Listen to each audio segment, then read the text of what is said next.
بسم اللہ الرحمن الرحیم پڑھو۔ بسم اللہ الرحمن الرحیم صلی اللہ علیہ وآلہ وسلم۔ صلی اللہ علیہ وآلہ وسلم۔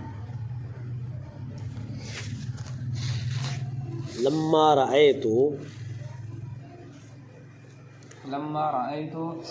کمال عین الاعیان وهو نوع الانسان بالارتقاء الى اعلام الفطنة والاهتداء الى اقسام الحکمة اذ بها يسير الناظر في حقائق الاشیاء بصیرا ومن يؤت الحکمة فقد اوتی خیرا کثیرا فشمرت عن ساق الجد لتحصيلها باعثا عن إجمالها وتفصيلها آخذا لها عن جمع كثير من العلماء وجم غفير من الحكماء أبد الله جلالهم وخلد ظلالهم۔ آج جو ہے ہم میبزی کا سبق پڑھیں گے میرے بھائی، ٹھیک ہے؟ میبزی کا دوسرا سبق ہے، تیسرا سبق پڑھیں گے، ٹھیک ہے؟ تو لما رأیتو سے، لما مانے جب، رأیتو مانے میں نے دیکھا، واحد متکلم کا صیغہ ہے، ٹھیک ہے؟ کمال مانے کمال، عین الاعیان، کیا لفظ ہے؟ عین الاعیان، اعیان عین کی جمع ہے، ٹھیک ہے؟ اور بمانے موجودات خارجیہ، نفس الامر میں جو چیزیں موجود ہوتی ہیں ان کو عین الاعیان کہتے ہیں، ٹھیک ہے؟ وہ مانے اور، ہوا مانے وہ، نوع کا مانے قسم، الانسان مانے انسان، با مانے ساتھ، الارتقاء مانے چڑھنا، ارتقاء یرتقی ارتقان، باب افتعال سے ہے، بمانے چڑھنا، الا مانے طرف، اعلام بمانے پہاڑ، اعلام بمانے پہاڑ، الفطن کا مانے ذہانت، ٹھیک ہے میرے بھائی؟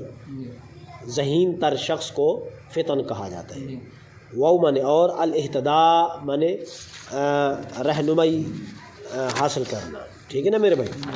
الا مانے طرف، اقسام مانے قسمیں، الحکمت مانے حکمت، از مانے بھی، از مانے اس لیے یا جب، بہا مانے ہا ضمیر لوٹی کس کی طرف میرے بھائی؟ الاہتداء، ٹھیک ہے؟ اس کے ذریعے، کس کے ذریعے؟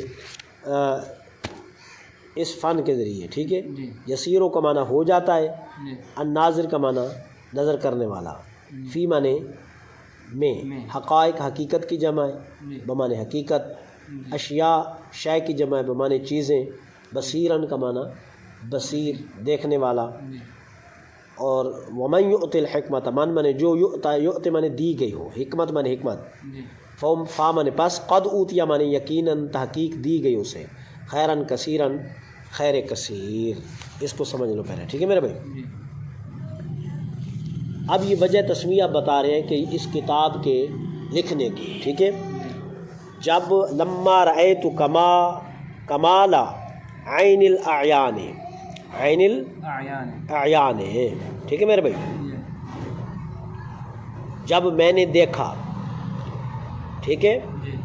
جب میں نے دیکھا کہ، جب میں نے دیکھا نفس الامر میں موجودات خارجیہ کے، نفس الامر میں موجودات خارجیہ کے کمالات کو، جب میں نے دیکھا نفس الامر کے اندر موجودات خارجیہ کے کمال کو، عین الاعیان، اعیان سے مراد موجودات خارجیہ، موجودات خارجیہ کسے کہتے ہیں؟ جو چیزیں ہمیں نظر آ رہی ہے، ان آنکھوں سے جن چیزوں کو ہمیں دیکھ رہے ہیں انہیں کیا کہا جاتا ہے؟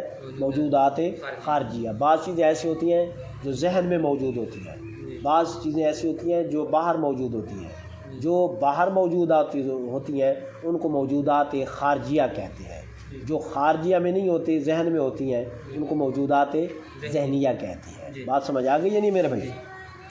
تو جب میں نے دیکھا نفس الامر میں موجودات خارجیہ کے کمال کو، ہم بھی موجودات خارجیہ ہیں میرے بھائی۔ میں نظر آ رہا ہوں آپ کو، آپ مجھے نظر آ رہے ہو، یہ سارے انسان چلتے پھرتے نظر آ رہے ہیں، کوئی گاڑی چلا رہا ہے، کوئی جہاز چلا رہا ہے، کوئی کس چیز کا مکینک ہے، کوئی کھیتی باڑی کر رہا ہے، کوئی کیا کر رہا ہے، کوئی کیا کر رہا ہے۔ یہ سب جو ہے نا اللہ تبارک و تعالی نے انسان کو کمال عطا کیا ہے، اور یہ انسان جو ہے یہ موجودات خارجیہ کی ایک قسم ہے۔ موجودات خارجیہ جس طرح نباتات موجودات خارجیہ ہیں، جمادات موجودات خارجیہ ہیں، سورج موجودات خارجیہ، چاند موجودات خارجیہ، ٹھیک ہے میرے بھائی، وغیرہ وغیرہ۔ یہ درند پرند چرند یہ سب کیا ہے میرے بھائی؟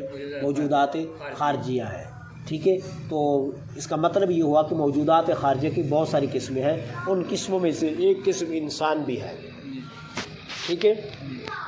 جب میں نے دیکھا موجودات خارجیہ کے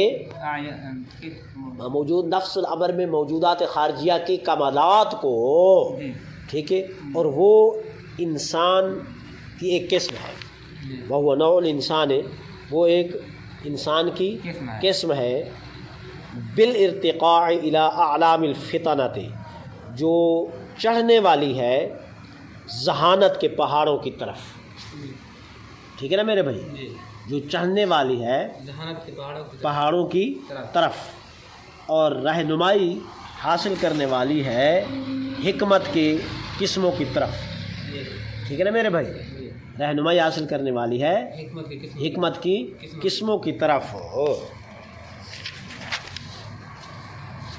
اس لیے کہ اس حکمت کی قسموں کے ذریعے انسان جو ہے جو نظر رکھنے والا ہو جاتا ہے چیزوں کی، جو اشیاء کی حقیقتوں میں غور و فکر کرتا ہے وہ صاحب بصیرت بن جاتا ہے، ٹھیک ہے نا میرے بھائی۔ اس تعلیلی ہے یہاں پر، اسی وجہ سے جو بندہ اشیاء کی حقیقتوں میں غور و فکر کرتا ہے وہ صاحب بصیرت بن جاتا ہے۔ بات سمجھ آ گئی نہیں میرے بھائی؟ اور وَمَن يُؤْتِ الْحِكْمَةَ فَقَدْ أُوتِيَ خَيْرًا كَثِيرًا، اور جسے حکمت ادا کر دی جائے تو اسے خیر کثیر دے دیا جاتا ہے، اسے خیر کثیر دے دیا جاتا ہے۔ آگے بات سمجھ نہیں؟ تو میرے بھائی اس عبارت کا جو پڑھی ہے اس کا خلاصہ یہ ہے کہ جب میں نے انسان کے کمالات کو دیکھا، کیا انسان کے کمالات، انسان میں ایک خاص خصوصیت پائی جاتی ہے جو اوروں میں نہیں پائی جاتی۔ نفس الامر میں موجودات خارجیہ تو بہت ساری چیزیں ہیں، مگر انسان میں ایک ایسا کمال پایا جاتا ہے، اور پھر انسانوں میں بھی بہت سارے قسمیں ہیں، ٹھیک ہے نا۔ بعض انجان ہوتے ہیں، بعض پڑھے ہوتے ہیں، بعض کچھ پڑھے ہوتے ہیں، بعض اس سے اور کچھ ذہانت کے درجات ہیں۔ تو بہر صورت فرماتے ہیں جب میں نے موجودات خارجیہ یعنی انسان کے کمالات کو دیکھا کہ انسان ہی ہے جو ذہانت کے اونچے پہاڑوں پر چڑھ جاتا ہے، جو ذہانت کے اونچے پہاڑوں پر چڑھ جاتا ہے، اور حکمت کی قسموں کو حاصل کر سکتا ہے۔ یہ میں نے خاصا دیکھا کس کے اندر؟ انسان کے اندر، کہ انسان جب اشیاء کی حقیقتوں میں غور و فکر کرنے لگتا ہے، اشیاء کی حقیقتوں میں غور و فکر کرنے